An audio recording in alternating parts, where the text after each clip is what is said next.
So the first question that I chose was chapter 18, the first question. So the question was, what happened for Saul to finally get his chance to play with the team? So what happened was a guy, his name was Wapuz. So he got hurt because they were training really hard, and then they just heard a loud scream, ran over and they saw him holding his knee. He could barely. He said, "Yeah, I could walk," but Father Liberty didn't want him to play. And then we just heard Saul saying, I'll go in for him." And Father Boutte was really surprised that he's like, "Oh, you know how to skate, so?" He's like, "Yes." And then Father was like, "How did you learn?" Because he never got the chance to practice with them. And he said, "Oh," and Saul said, he practiced by himself after he showed the snow in the mornings. Yeah. So when he got the chance to play, he was really good, and I think he took the center spot. Yeah, he played center. Yeah, the center like Beliveau. Yeah. The second question that I chose was chapter 18, question 2. What is the significance of the boys moving over? So Saul has a spot to stand with them along the boards. I think it has an important significance because for like the other guys wouldn't like they would make fun of him, like not respect him, like not treat him equally, treat him differently. But now since he's on the team and they know that he's pretty good, like he feels included and welcomed. Like he finally got the chance to connect with the other guys, with the older guys, because he's 13 and the other guys are like 15, 16, I think. So I think that since he has something like to share with them, he feels more connected with them. He plays hockey with them. Like it's more like if you play on the team, like what the more you play with them, like the more you connect, the more you bond with them. So I think like what could I symbolize? Maybe like new chance to start like brotherhood, maybe, or was it like not his first, but it's like his breakthrough with other guys. They finally like feel included with them. The third question I chose was chapter, what was the question? Yeah, chapter 21, question 1. So the question is, Wagamese vividly describes some of the details of residential schools and the effects it has on Saul and the other children. I read once that there was holes in the universe that swallow all light, all bodies. Saint Jerome's took all the light from my world. That was a quote from page 43. And Saint Jerome's was hell on earth. The question, that was another quote. The question was, how has your understanding of feelings and of residential schools changed since you started reading the novel? So I see that the school is crappy. It's a crappy place for them to live in.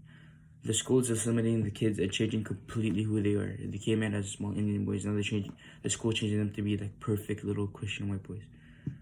The school is mistreating them. Every time the kids ate, like the kids like they would eat disgusting things, like they wouldn't be like appealing, and then the nuns would eat right next to them, and the nuns would eat, like I remember, I think it was breakfast and lunch. They would have like the kids would have disgusting things, and the nuns would have eggs, bacon, bread, and like good things to eat. They would always sit next to them, so it would like make the kids feel so bad. And then like they even the toilet, like they had to wait really long lines before they have finally got the chance to go. And some of them, like the kids can't even hold it in. That some of them pee their pants in the line, which like yeah. And they always need like to wash and make their beds in half an hour every single morning. Like the conditions is just horrible for a kid to live in. Like, not even a kid, like any human to live in. Next I did chapter 21, question 3. The question is, explain why you think the children never speak of what happens in the dorms at night. I think that because if they do, there's a big chance that they will get hurt. Like sometimes all the boys and girls would jump in and try to stop a beating, but they would get pummeled like punched and bloodied and led away, never to be seen again.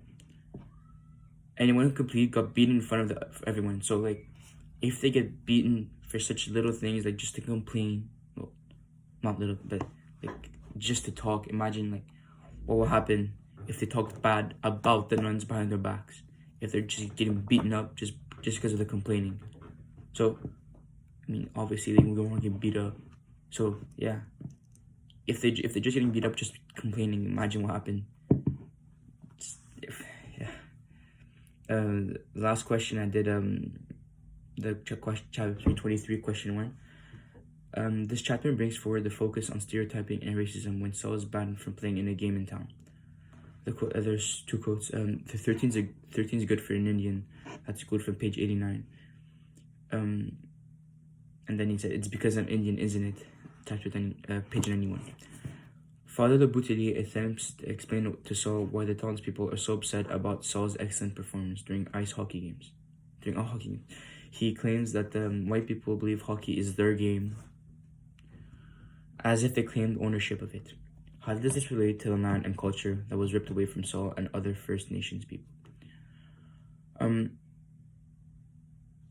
At first, we can see that there's racism because of jealousy due to Saul's amazing God-given talent. Like, obviously, if he was bad, like, they wouldn't care. They make fun of him. They wouldn't insult him for being good. Like, here the quote says 13 is good for an Indian. Like, that's degrading. That's really degrading, because if he's good, like, it's kind of an insult to them, to the white people, because someone not from their own culture, not even have the same skin color as them, is better than them at their own sport. It's degrading to them. They feel insulted.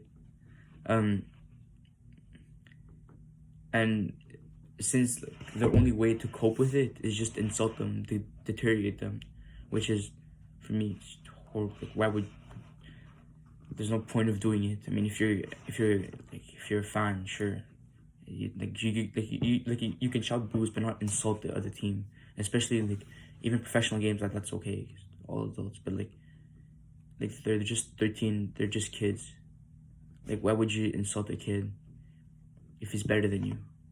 Like, you say, oh wow, he's pretty good. You wouldn't insult him. Yeah. So it's just, yeah.